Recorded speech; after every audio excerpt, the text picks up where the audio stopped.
Bien, bonjour et bienvenue à tous.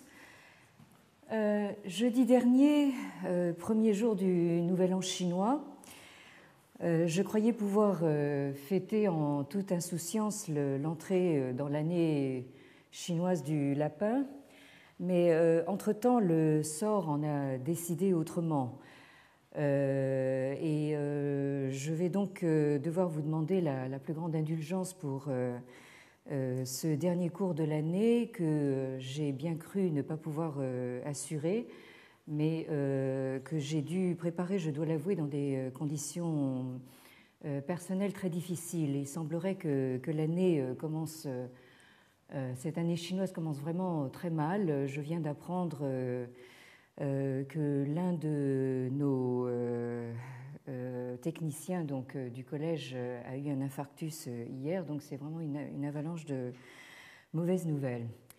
Bien, donc nous allons conclure donc aujourd'hui sur ce que nous avons fait cette année.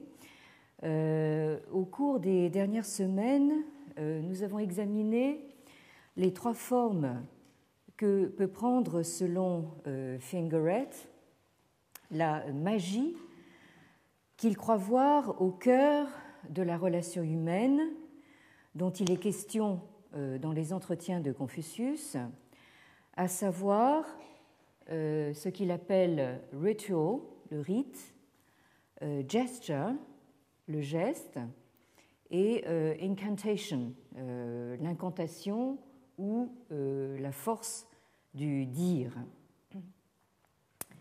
Alors, la semaine dernière, c'est ce troisième aspect de la force du dire ou de l'incantation qui nous a occupés. Nous avons vu en effet le rapport qu'établit Fingeret entre, d'une part, les thèses du philosophe anglais J.L. Austin, présentées dans un livre paru en 1962, intitulé How to do things with words et traduit en français par Quand dire, c'est faire.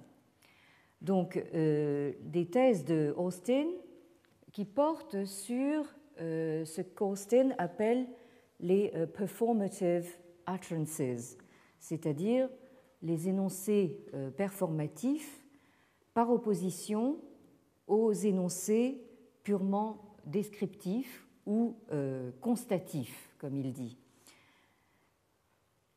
Et donc, Fingeret établit ce lien entre ce que Austin dit à propos de ces énoncés performatifs et, d'autre part, donc, les effets performatifs du rite sous toutes ses formes, des plus banales, comme dire bonjour, ou dire oui, jusqu'au plus solennel et élaboré. Nous avons vu de manière un petit peu légère, enfin presque triviale, comment un simple bonjour peut être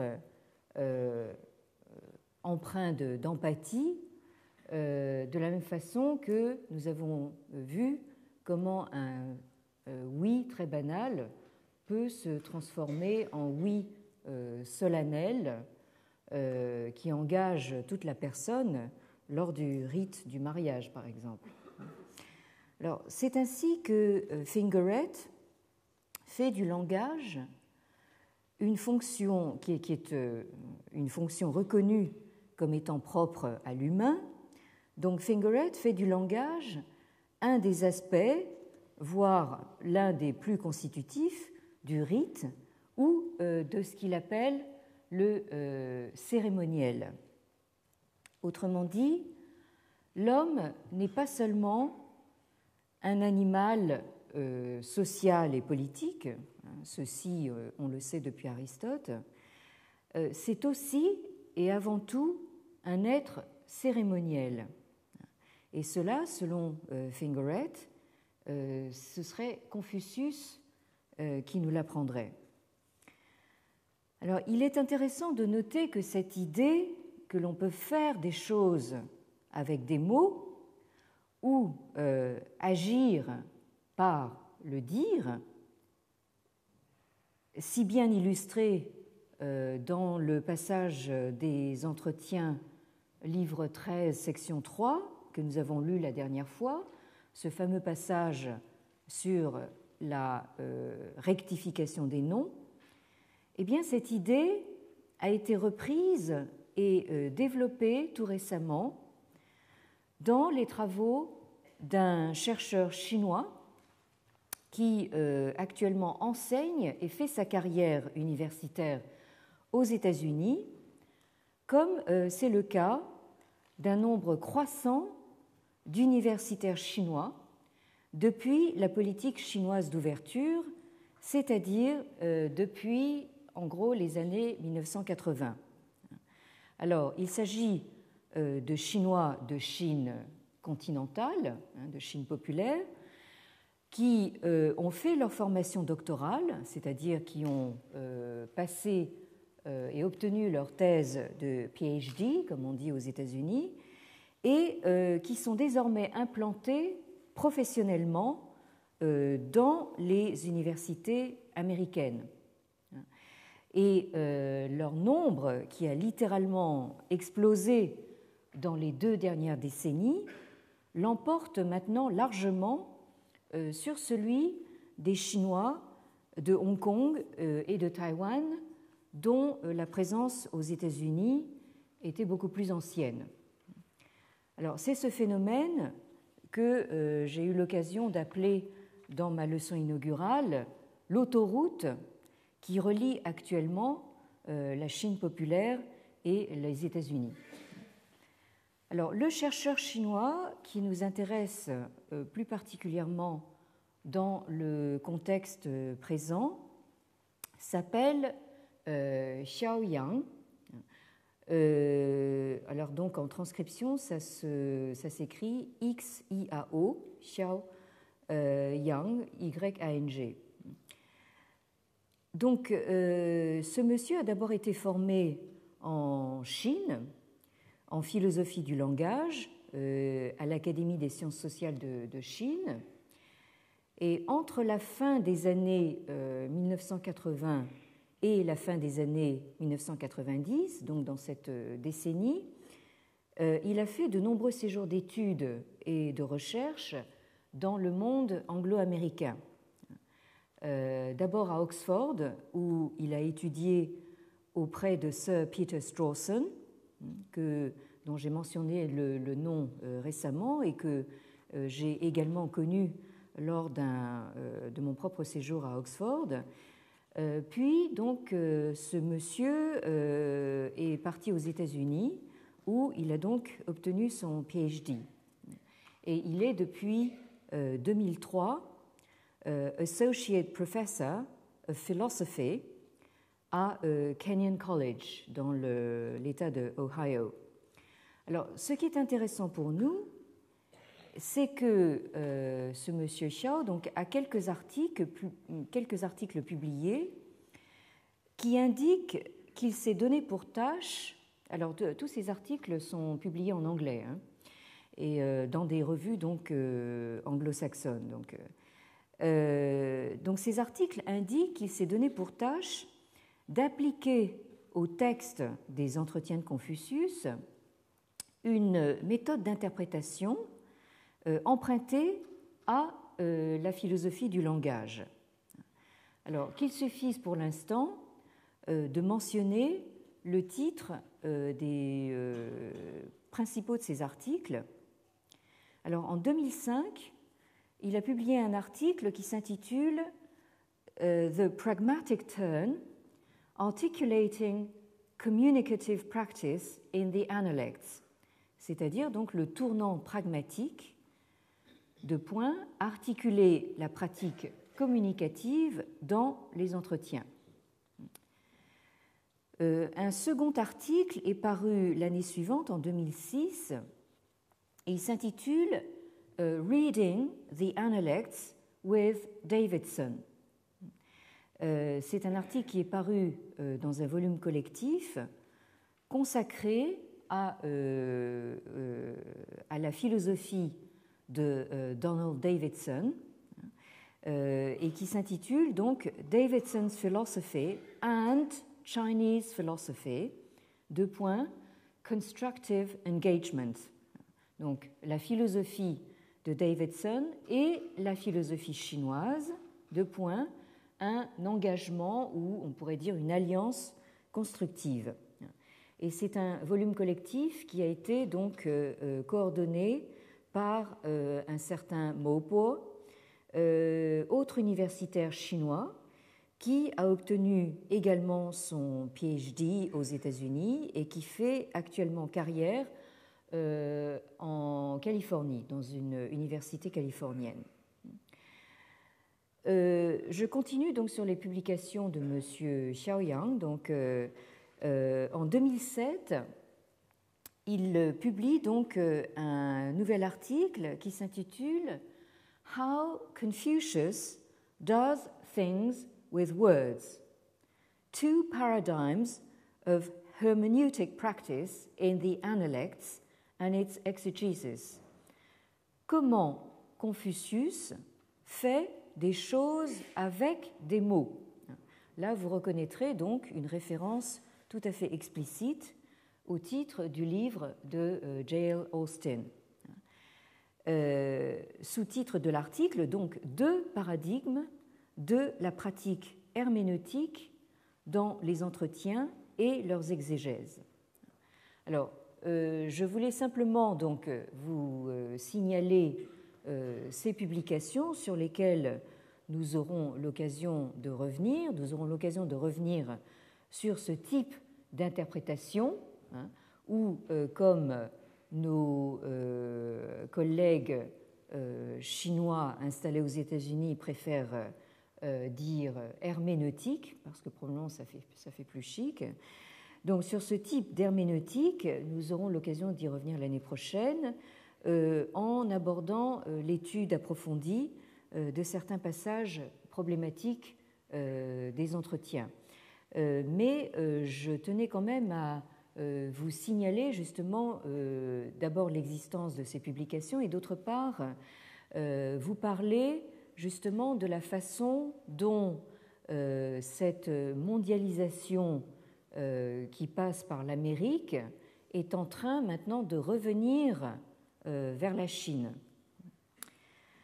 Alors, ainsi comme j'ai déjà eu l'occasion de le souligner à plusieurs reprises, par son approche inspirée du pragmatisme américain et de la philosophie analytique anglo-américaine, le petit livre de Fingeret a véritablement révolutionné la lecture des entretiens et a ainsi ouvert une nouvelle ère de l'universalisation de Confucius, nouvelle par rapport à la première ère ouverte par les missionnaires à partir des XVIIe, XVIIIe siècles et qui nous a occupés l'année dernière.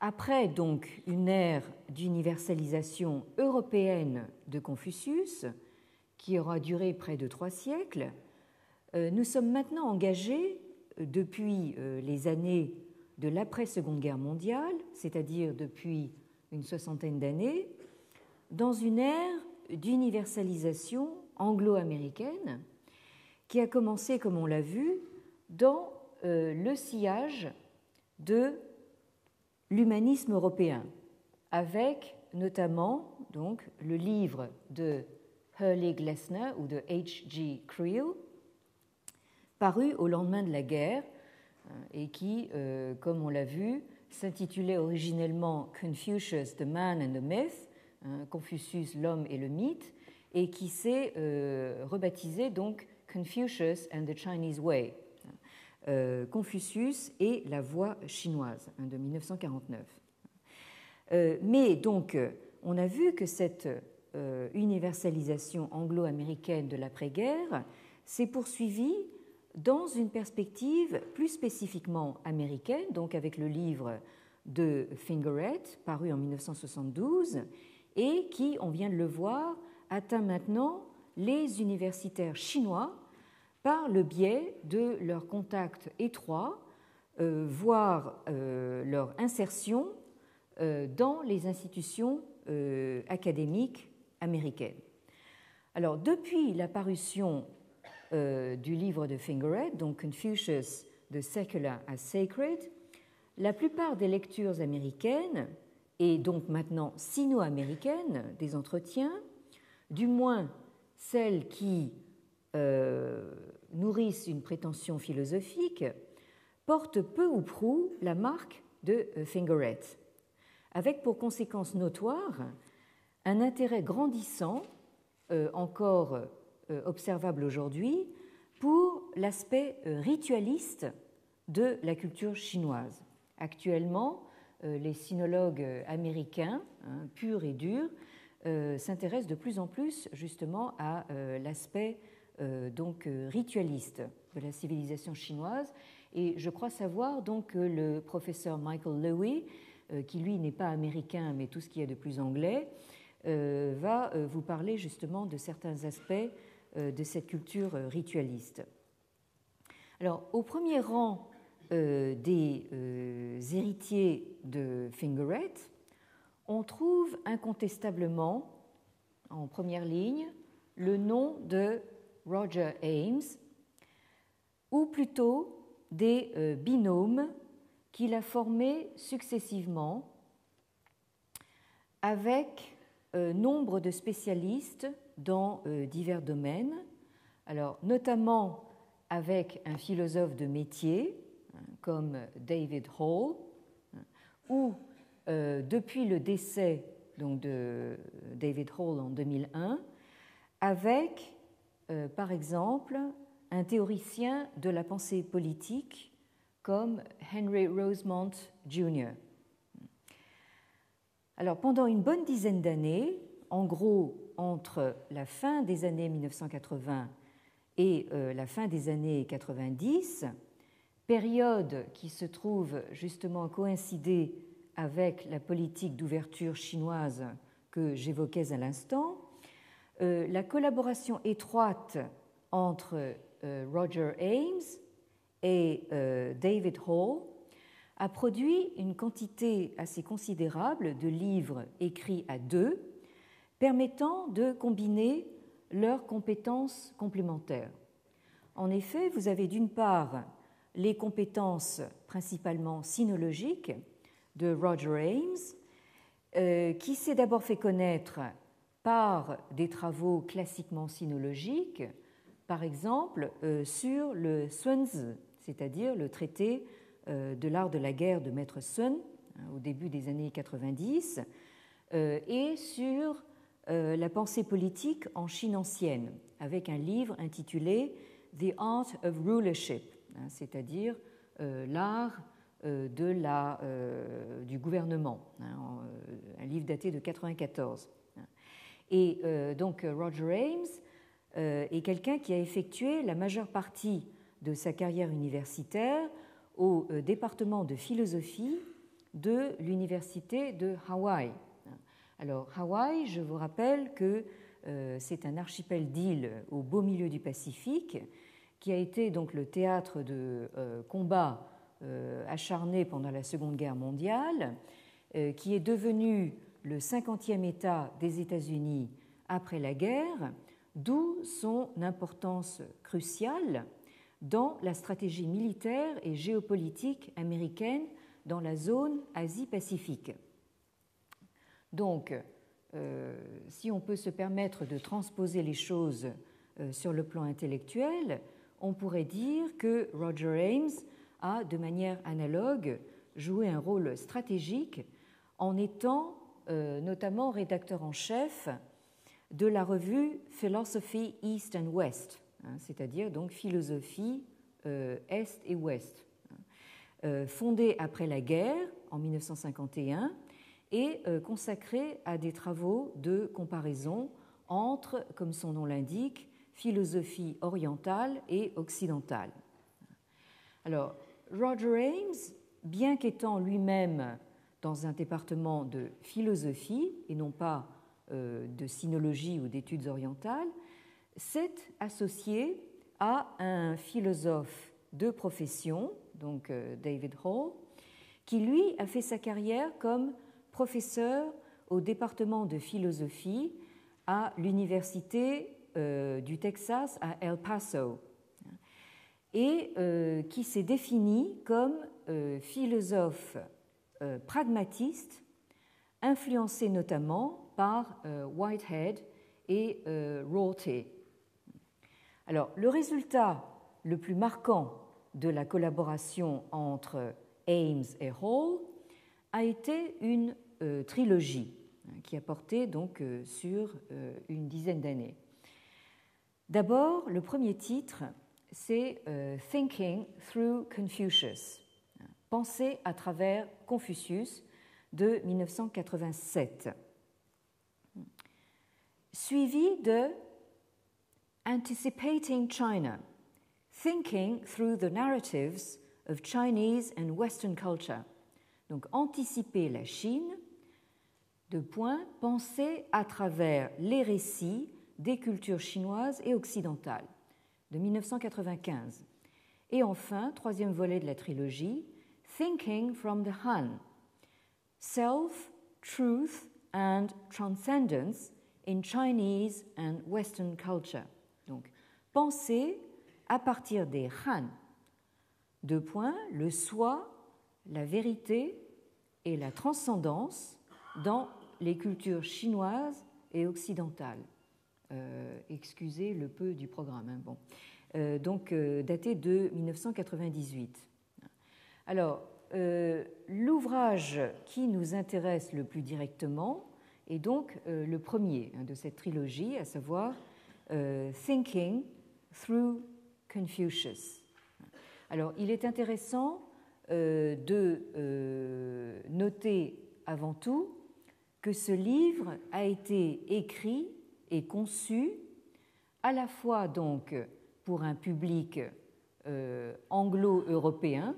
Là, nos auteurs ne doutent pas qu'un ouvrage écrit en anglais puisse être largement lu également en Europe, mais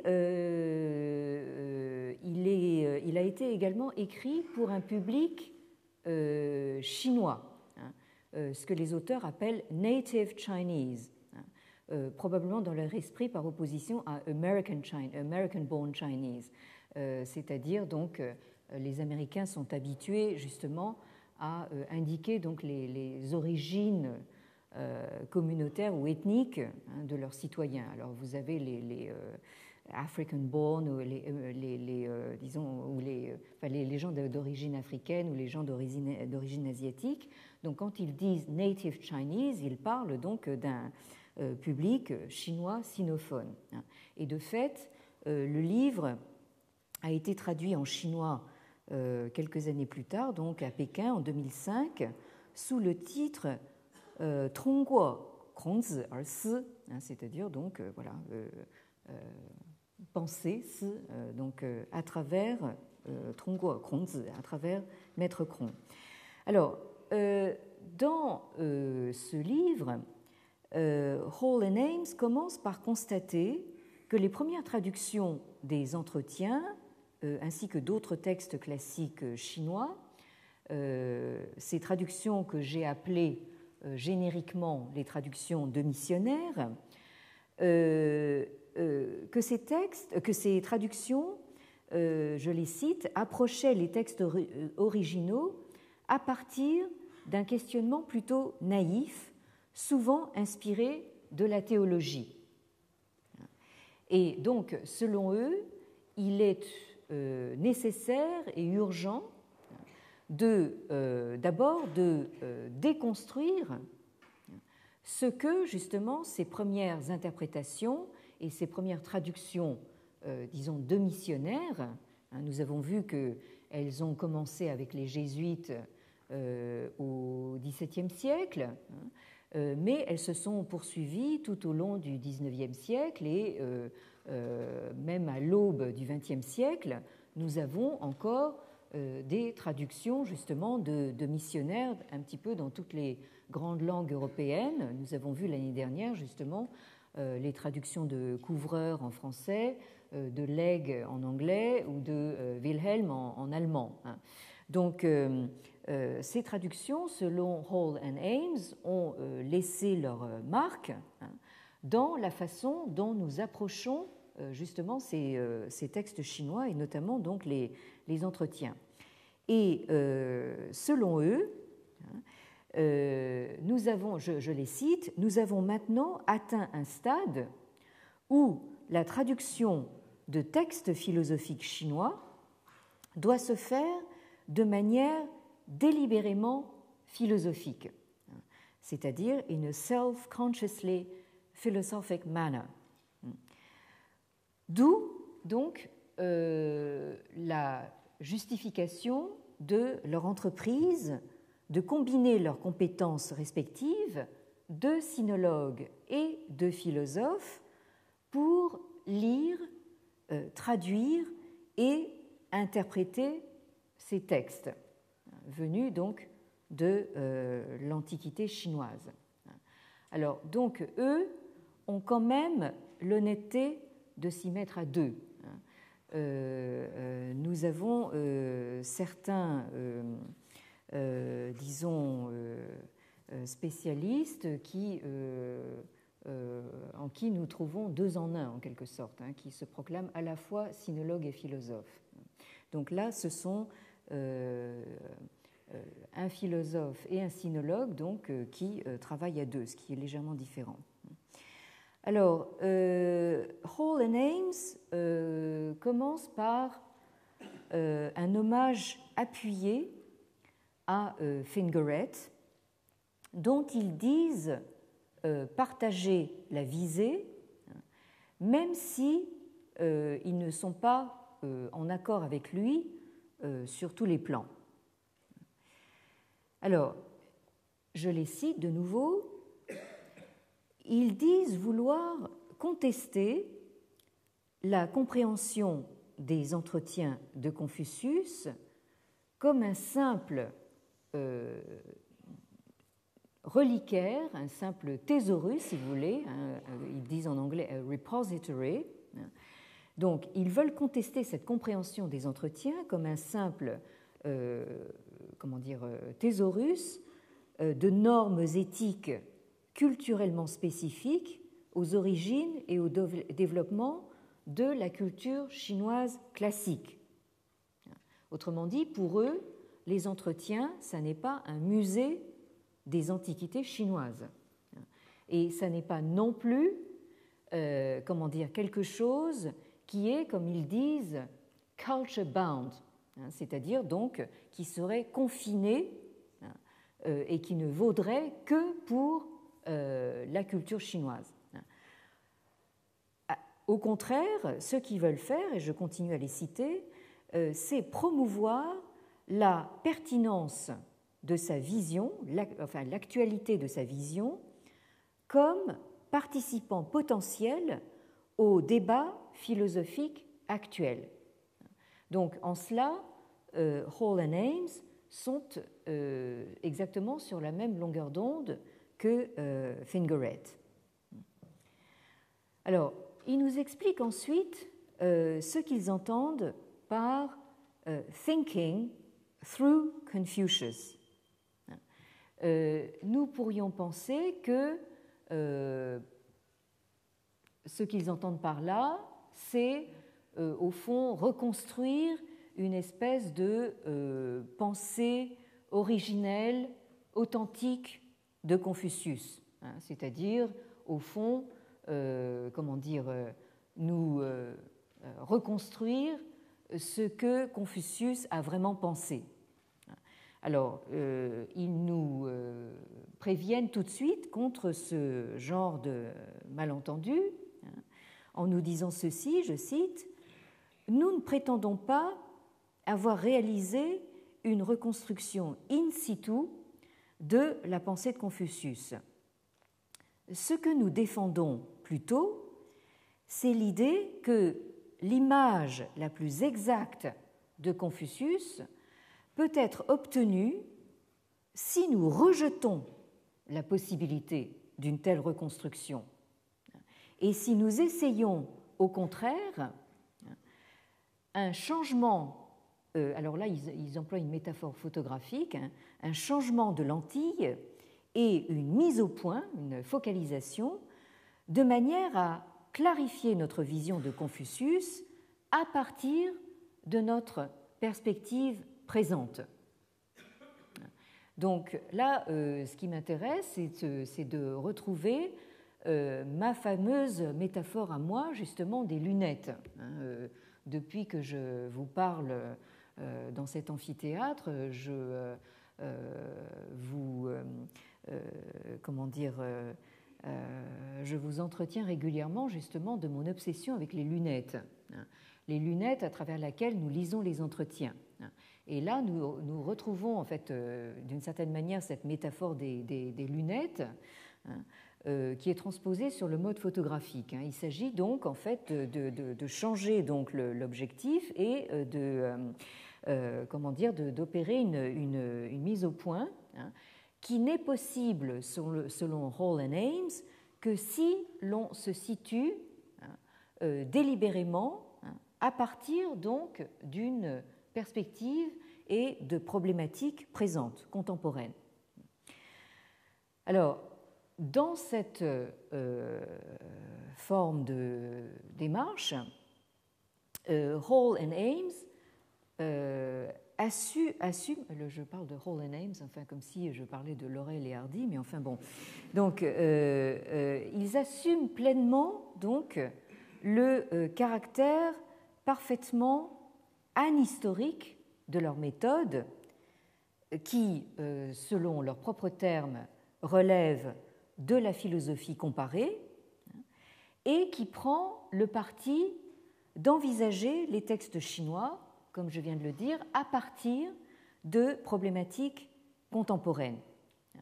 Et donc, ils devancent leur critique potentielle en qualifiant eux-mêmes leur démarche de cross-cultural anachronism, c'est-à-dire d'anachronisme interculturel ou transculturel. Et donc, il justifie donc cette démarche délibérément anhistorique, cet anachronisme transculturel, en disant ceci: nous nous sommes efforcés de comprendre la pensée de Confucius en recourant à des problèmes issus de la culture philosophique de l'Occident contemporain, problèmes que Confucius, cela se peut très bien, n'a jamais pris en compte explicitement. Alors, fin de la citation. Autrement dit, est-ce qu'il n'y a pas là un risque de faire dire à Confucius ce qu'il n'a jamais dit? Là, enfin, de dire oui, enfin, nous reconstruisons ce qu'a pensé Confucius, mais qu'il n'a peut-être pas dit explicitement. Bon, alors là, est-ce que vous percevez comme moi, disons, l'aspect problématique de la chose? Alors, Roger Ames a poursuivi son travail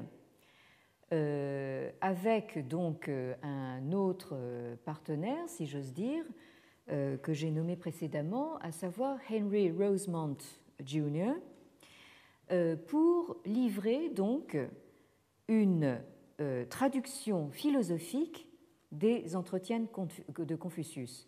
Donc, The Analects of Confucius, a Philosophical Translation, donc, qui date de 1998. Alors, cette traduction philosophique, le terme philosophique est pleinement assumé, exauce en quelque sorte un vœu implicitement formulé par Fingeret en 1972. Fingeret disait « No modern translation of the Analects has been done by a Westerner who is a professional philosopher ». Donc il disait, dans les années 70, il n'y a aucune traduction moderne des entretiens qui ait été faite par un occidental qui soit un philosophe professionnel. Eh bien, donc, on peut estimer que voilà chose faite, du moins en anglais. Alors, je dois dire que moi qui ai fait un compte-rendu assez critique donc, de cette traduction, vous devinez que j'ai quelques réserves sur ce travail. Alors, nous avons donc dans l'entreprise Hall and Ames, ou Hall and Rosemont, ou Hall and whoever, donc une expérience en ce qu'ils appellent un dialogue expérimental en philosophie comparée, qui, selon moi, n'échappe pas, loin de là, à la tentation essentialiste d'opposer un Occident doté d'une logique causale et transcendante à une Chine privilégiant les corrélations immanentes. Alors, cette opposition entre la transcendance et l'immanence, nous avons entendu ça ici en France aussi. Alors, Hall and Ames prétendent retrouver donc la vérité de Confucius par une approche herméneutique. Si vous parlez le sino-américain, maintenant, c'est plus interprétation, c'est herméneutique. Donc, une approche herméneutique du texte pris comme un tout homogène et cohérent, qui met quelque peu entre parenthèses sa nature composite et évolutive dans le temps. Alors, dans leur premier livre, justement, dans Thinking Through Confucius, on trouve déjà cette idée, qui sera développée dans leurs publications ultérieures, que penser à travers Confucius ou penser par Confucius plutôt que sur Confucius permet de renouveler la philosophie. Là aussi, nous avons entendu ça en France, renouveler la philosophie en s'émancipant de la tradition européenne. Et alors là, nous allons plutôt dans un sens américain plutôt que français. Donc il s'agit de s'émanciper de la tradition philosophique européenne pour retrouver, selon Hall et Ames, ou selon Ames et Rosemont, le fond pragmatique de la philosophie américaine, représenté notamment par la pensée de Dewey, John Dewey. Donc, l'idée de Hall, Ames et Rosemont de faire converger le confucianisme avec le pragmatisme américain à la Dewey trouve son développement dans un ouvrage un peu plus récent qui date de 1999 et qui est intitulé The Democracy of the Dead, Dewey, Confucius and the Hope for Democracy in China. Donc, la démocratie des morts, ça c'est une allusion justement à Dewey. Donc, le sous-titre c'est Dewey, Confucius et l'espoir de la démocratie en Chine. Nous aurons là aussi l'occasion de revenir donc sur les thèses principales de cet ouvrage. Alors, ce qu'il importe de retenir pour l'instant de tout ce que nous avons développé cette année, c'est que l'approche pragmatique anglo-américaine a certes permis de sortir du jugement de valeur peu valorisant porté sur la tradition intellectuelle chinoise par la philosophie européenne, surtout depuis Hegel, et a permis donc d'intégrer cette tradition chinoise dans des débats philosophiques en cours, même si la définition de la philosophie elle-même est extrêmement différente, c'est le moins qu'on puisse dire, de part et d'autre de l'Atlantique. Donc on avait déjà noté la semaine dernière le fossé infranchissable qu'il y avait encore quelques décennies entre les deux côtés de la Manche. alors a fortiori entre les deux côtés de l'Atlantique.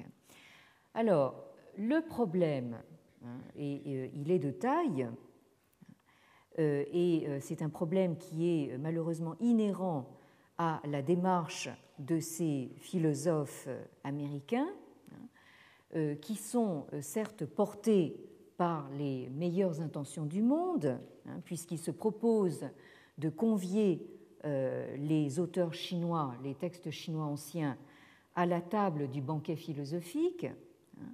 Mais le problème, c'est qu'ils aboutissent à un résultat qu'ils n'avaient sans doute ni prévu ni escompté, mais qu'ils semblent assumer pour le moment sans sourciller, sans trop broncher.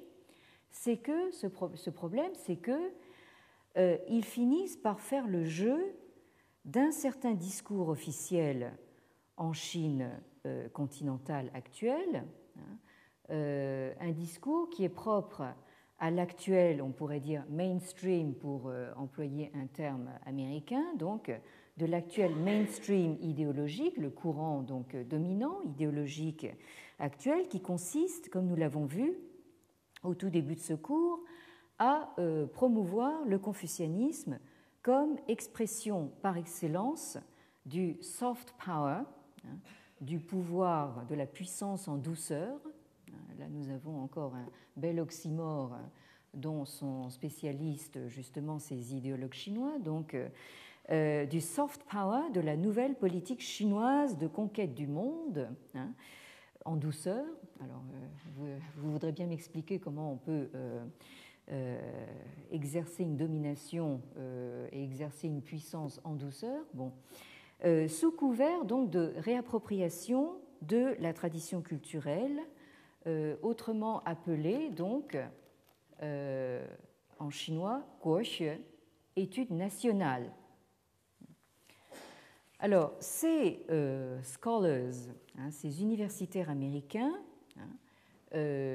donc sont bien sûr remplis de bonnes intentions et ont des visées tout à fait louables, mais ce que l'on constate, c'est qu'ils ont l'oreille des élites, voire des sphères dirigeantes de Chine continentale, et ils en sont arrivés à exercer sur ces élites une influence certaine, pour ne pas dire plus, et qui est d'autant plus chargée d'autorité qu'elle est d'origine occidentale.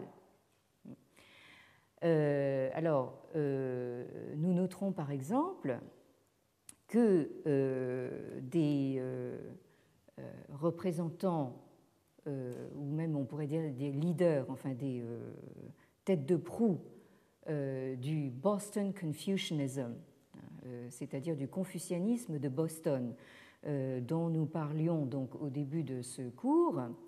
Alors le Boston Confucianism, je vous rappelle en deux mots de quoi il s'agit. Alors il s'agit en fait d'un groupe d'universitaires donc qui exercent dans des universités près de Boston et notamment Harvard,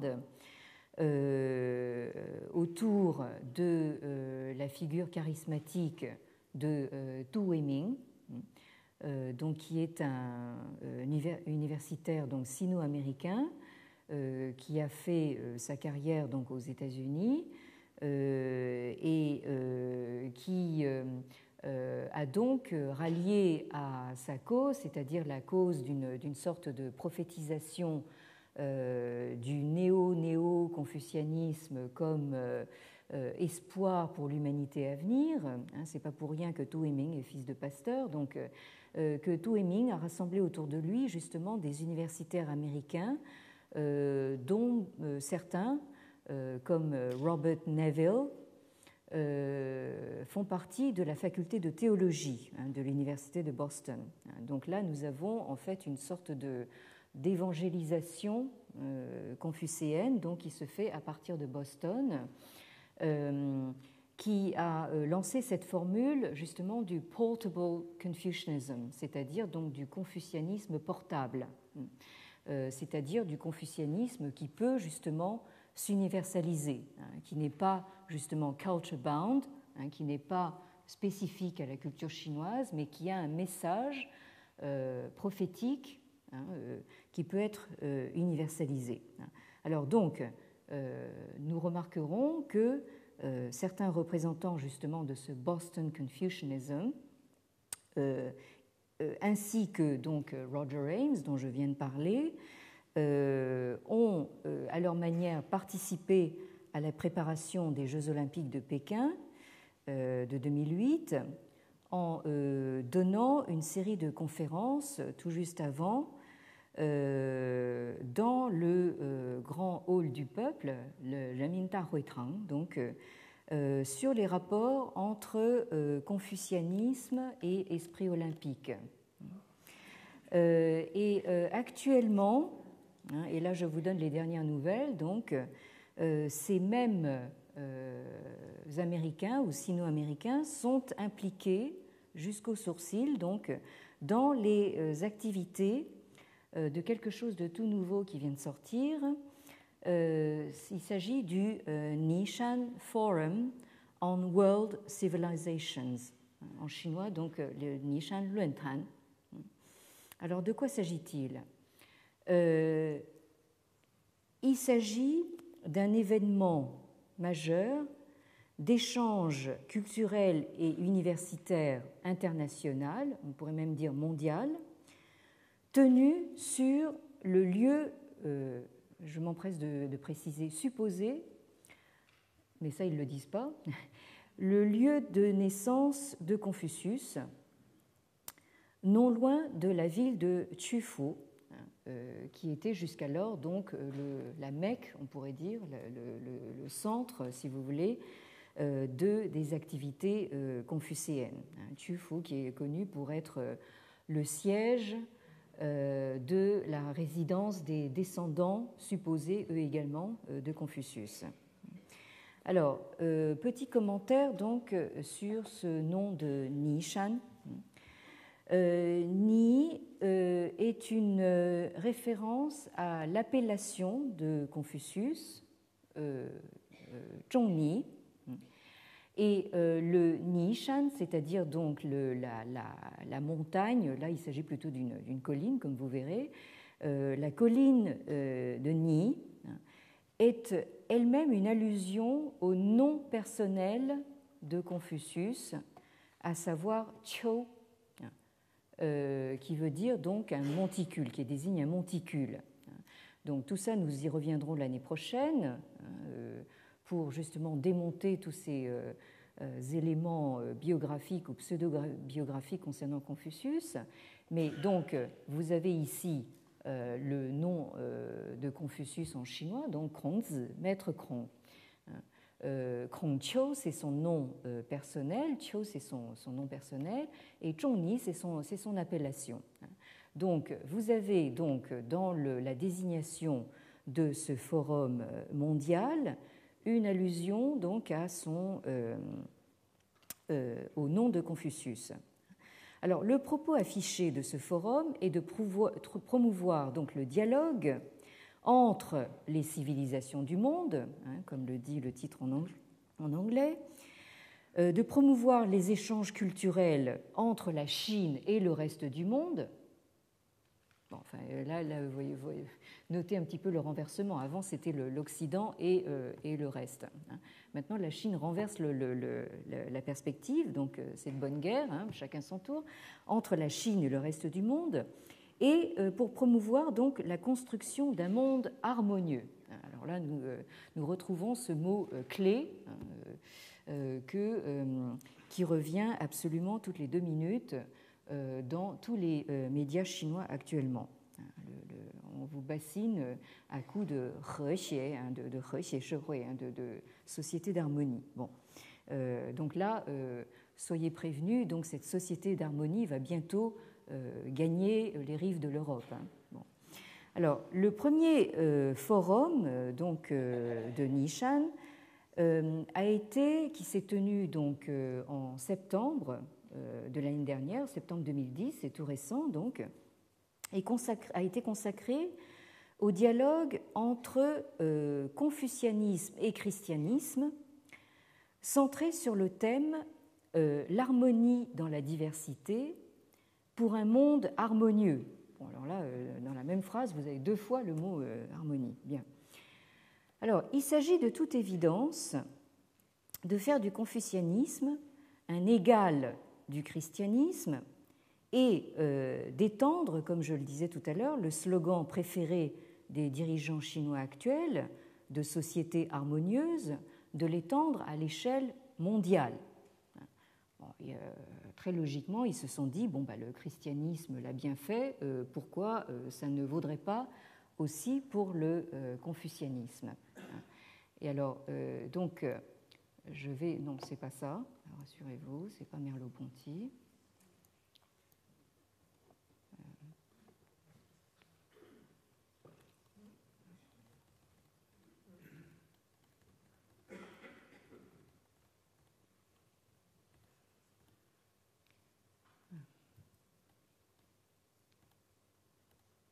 Oui, alors là, voilà, ça, je vous montre au passage, donc, comment est-ce que je peux obtenir, donc, là, voilà, oui, bien, là, je ne suis pas encore très habituée. Là, c'est toute la galerie de photos. Oui, je vous montre au passage quand même la photo de J.L. Austin, hein, donc philosophe britannique, et là, la photo de Roger Ames, philosophe américain. Là, vous voyez que ce n'est pas tout à fait le même physique. Donc, ici, nous avons Henry Rosemont Jr., le monsieur Xiao, dont je vous parlais tout à l'heure, lui aussi, donc philosophe très souriant, comme vous pouvez voir. Et donc ici, nous avons les débats d'ouverture donc de ce forum de Nishan. Donc là, je vous montre donc voyez un petit peu ici. Vous voyez derrière la caméra. Alors tout se passe évidemment devant les caméras de télévision, et vous voyez ici plus clairement donc le logo donc de ce forum de Nishan. Et je ne sais pas quelle impression ça vous fait, mais moi je trouve que ça ressemble vaguement à un logo olympique. Hein. Donc là nous avons l'impression que après donc l'entrée de la Chine à l'OMC, après les Jeux olympiques de Pékin, et nous avons ici en fait en fait un autre volet, si vous voulez, donc de l'extension du soft power chinois, hein, que Confucius, le pauvre, est chargé de prendre en charge. Hein, donc tout le volet, on pourrait dire, disons, culturello spirituel. Bien. Alors, vous avez donc une photo de groupe de tous les gens présents, la signature, alors là, d'une déclaration d'harmonie. Hein, là, vous avez une déclaration d'harmonie qui est quelque part entre, si j'avais eu le temps, je vous l'aurais lu, mais je n'ai plus le temps, mais vous trouverez tout cela sur le site donc, de ce forum. Donc cette déclaration d'harmonie est à mi-chemin entre une sorte de profession de foi et la déclaration des droits de l'homme, en quelque sorte. Donc on a une sorte de déclaration des droits de l'homme bis. Hein. Donc la Chine essaye comment dire, de doubler le prix Nobel, elle essaye de doubler la déclaration des droits de l'homme. Hein. Donc elle propose un plan B, en quelque sorte. Hein. Bien.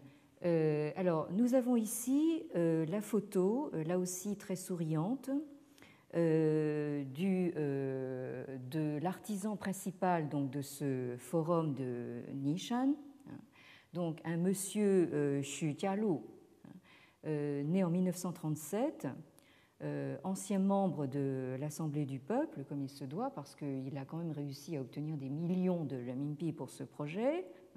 On se demande comment il l'aurait fait s'il n'avait pas des connexions politiques très importantes, et qui est donc à l'origine de ce projet. Vous verrez que c'est quelqu'un qui sait très très bien sourire, Vous voyez, là on le voit à côté de son homologue américain, toujours tout sourire. Là aussi, il ne fait peut-être pas aussi bien que le Dalai Lama, mais presque. Et donc à côté, vous voyez, ils sont main dans la main. Vous avez donc, là vous avez l'homologue américain qui s'appelle, enfin l'homologue, qui s'appelle Robert Schuller, et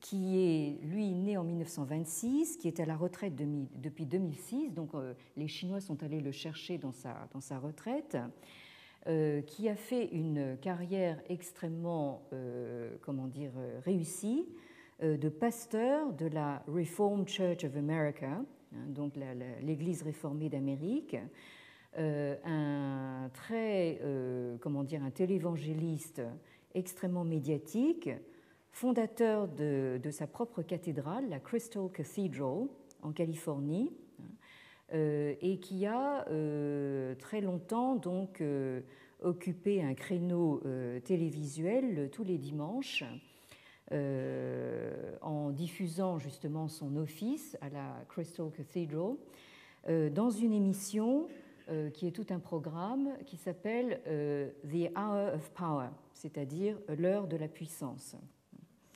Alors, donc, autour de ces deux keynote speakers, c'est-à-dire présentateurs principaux, ceux qui littéralement donnent le là, le keynote, on a vu défiler donc une étrange compagnie d'universitaires ou pseudo-universitaires chinois et occidentaux, dont beaucoup d'Américains et quelques-uns de nos collègues européens, parmi lesquels donc des têtes bien connues, comme Yu Tan, Madame Yu Tan, donc cette experte en communication, dont le livre sur les entretiens, comme vous savez, est un best-seller.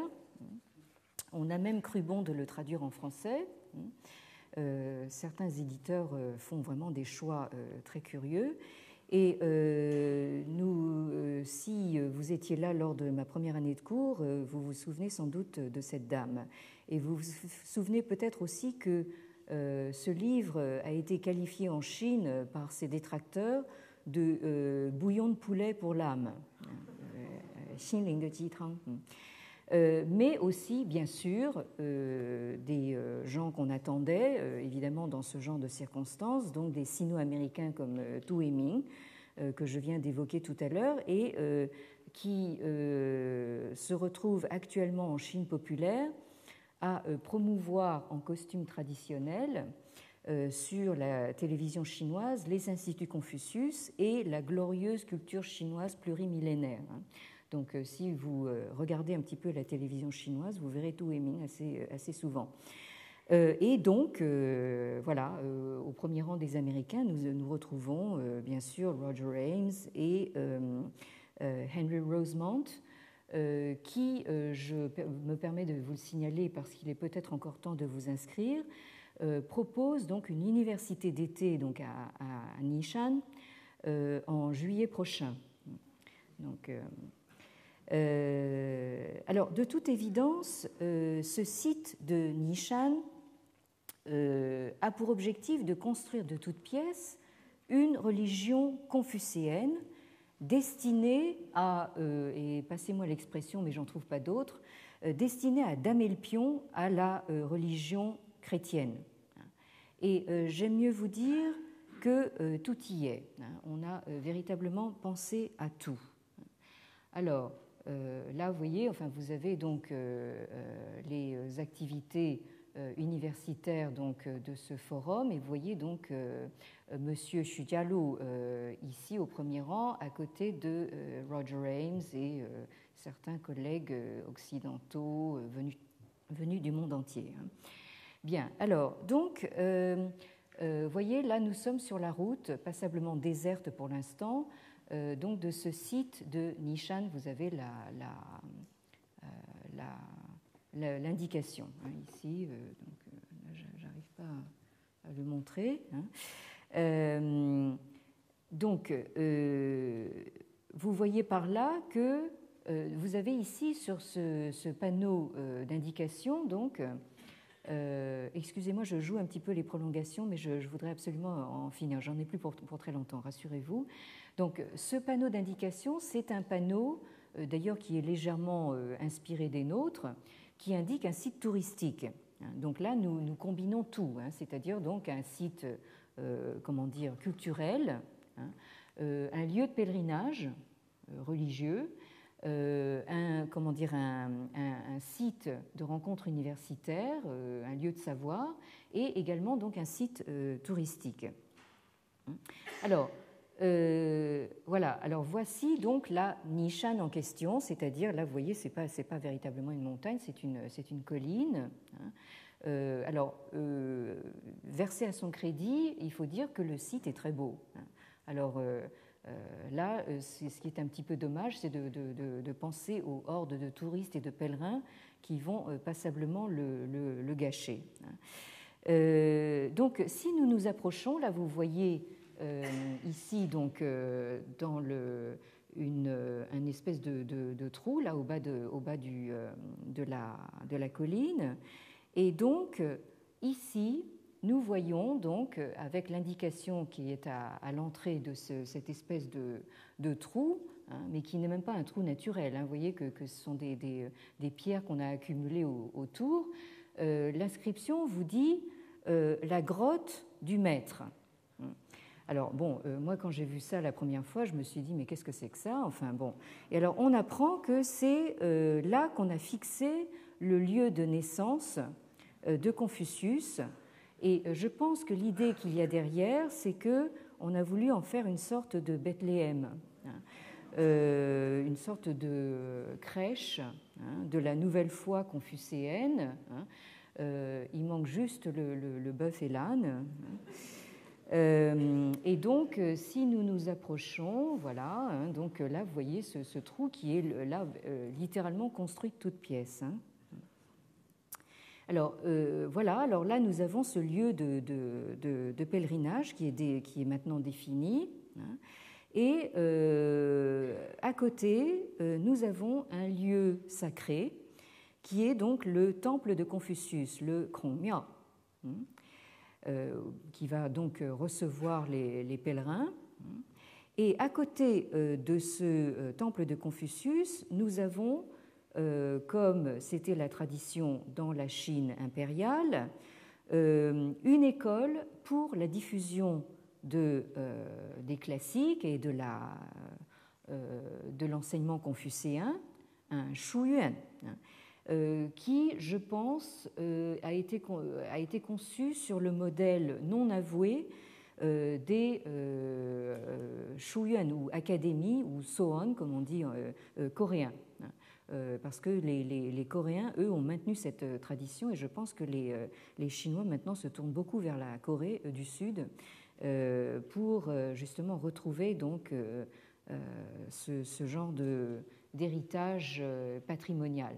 Là, vous avez la cour donc de cette académie. Et on a même demandé donc à un musicien chinois de composer spécialement un hymne de Nishan. Donc en anglais, ça donne Nishan Carol, j'imagine par référence aux Christmas Carols, c'est-à-dire au chant de Noël. Bon. Et un ode à Confucius qui est composé donc à partir de citations des entretiens. Mais alors, si vous craignez une seule seconde que nous avons été laissés de côté, rassurez-vous, cette mondialisation de Confucius, qui rassemble en un même monde rayonnant d'harmonie la Chine et l'Amérique, a également touché le sol français. Dans un événement qui a précédé donc ce premier forum de Nishan au tout début septembre 2010. C'est quelque chose qui s'est passé donc à l'UNESCO, sous le patronage de l'UNESCO, et qui a été intitulé la Semaine culturelle Confucius, qui s'est donc déroulée ici même à Paris.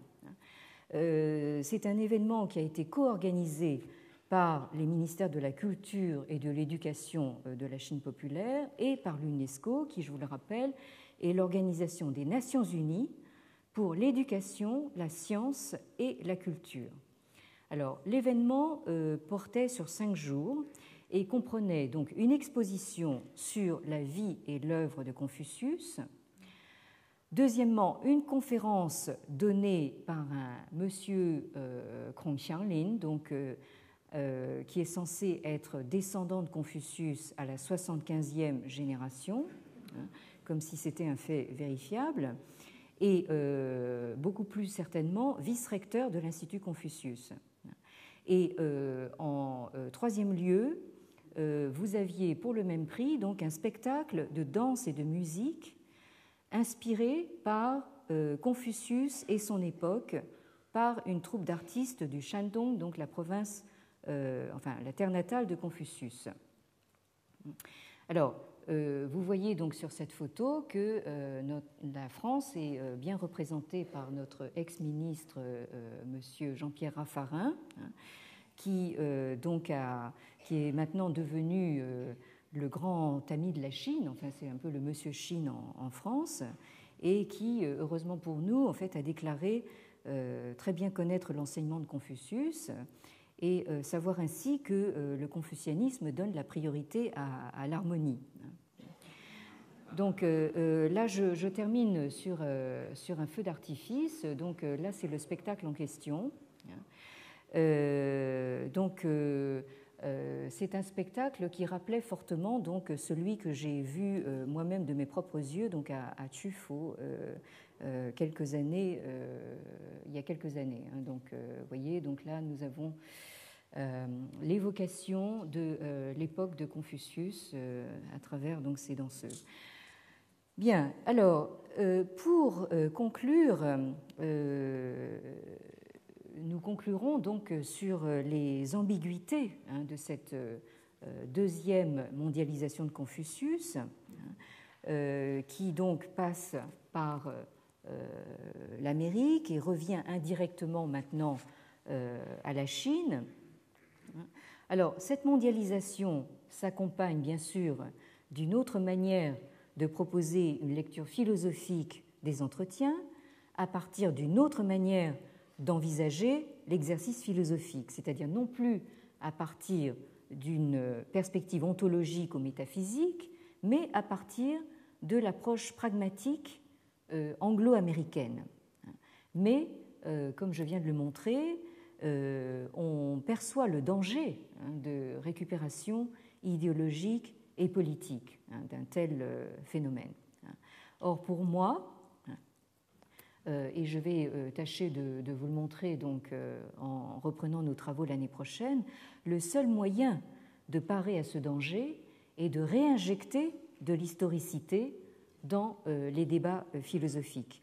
Donc à partir du jeudi 1er décembre prochain, si le Bouddha me prête une autre vie, nous entamerons donc le 4e et dernier volet de nos revisites de Confucius en abordant les problèmes liés au texte lui-même, c'est-à-dire donc des problèmes d'histoire textuelle, d'authenticité du texte, de réalité historique de la figure de Confucius, parce que je crois qu'il y en a un grand besoin.